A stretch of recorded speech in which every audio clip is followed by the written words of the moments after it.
今天是4月20号，联合国中文日。这一天，我们一起庆祝中国文化和中文之美。在北京大学，我们也珍视多语言使用和文化多样性，希望与世界共享深厚悠久的中国文化。为了联合国中文日，我们邀请了几位国际学生分享他们学习中文的故事，让我们一起来看看吧。My name is Grace. I am from Nigeria. My name is Daniel. 我叫孙德尼。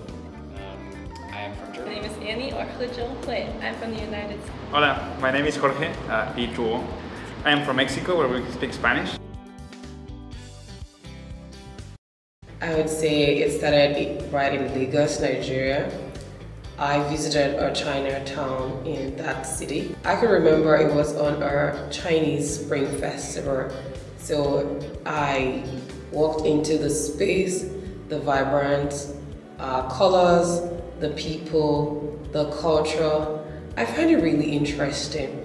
But that was just like a flash, just an attraction.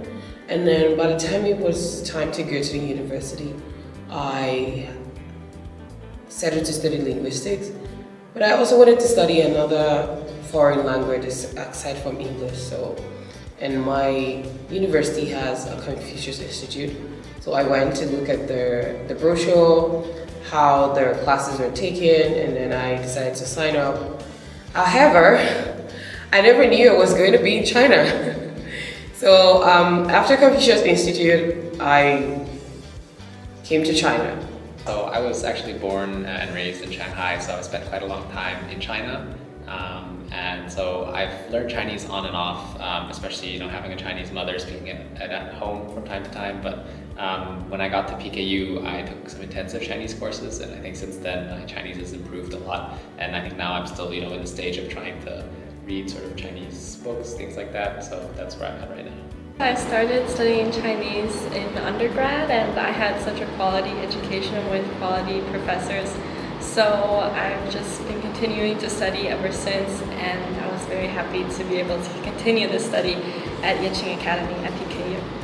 I started learning Mandarin back in high school, so it's been like 6 to 7 years now. But I would admit it's like very very like on and off, as I didn't have like any teacher. It was a bit hard to find those in my hometown, so I started just by looking at videos like in YouTube and like EDX and other web platforms that helped me learn basic vocabulary. But I had my first lecture until I was into a master's program at Tsinghua. There I could say my Mandarin improved a lot in just 1 year time.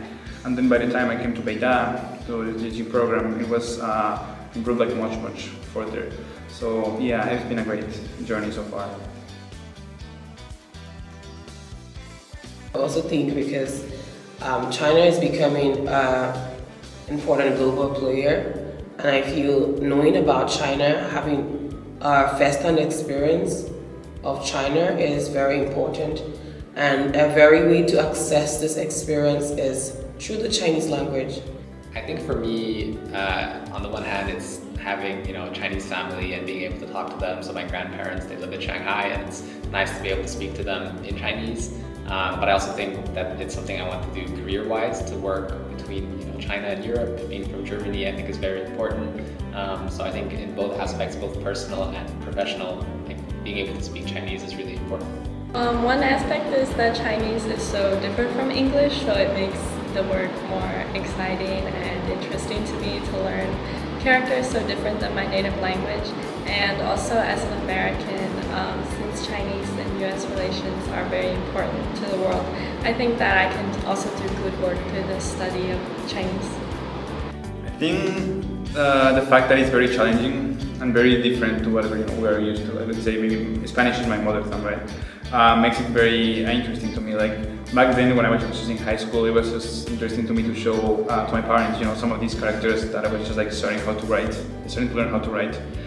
So I think that makes it very special. The fact that it's something different, that not lots of people around you could like learn it just like by like as a hobby, as I was doing back then. So that made it very much special. Like to make it like a self-set goal of learning Mandarin even if nobody's like requiring you to do it or like watching over you to finish your lesson. It's like a more like self-discipline type of like hobby, I could say, that made it very special for me to learn it. I would say I like the in-depth, the meaning attached to every character, the Hanzi. I find this really interesting because I remember we were learning traditional character in my class at some point.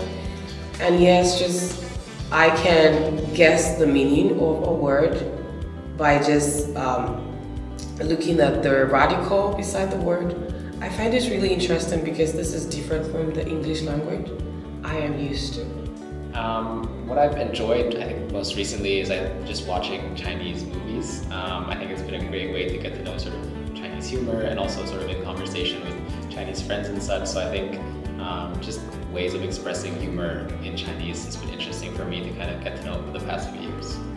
I think Chinese has both a lot of modern and ancient cultural aspects that make the language more interesting.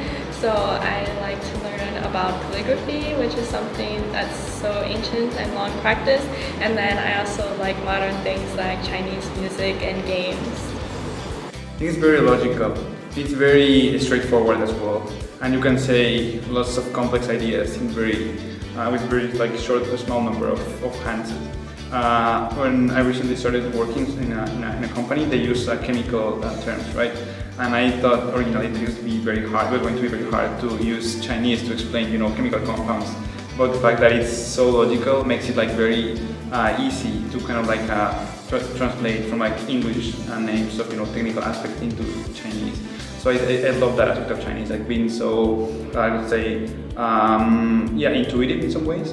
To the point that it makes it just easier after you reach a certain level to like infer what some words might be, right?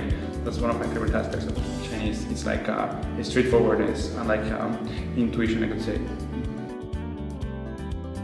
美其美，美人之美。美美与共。天下大同。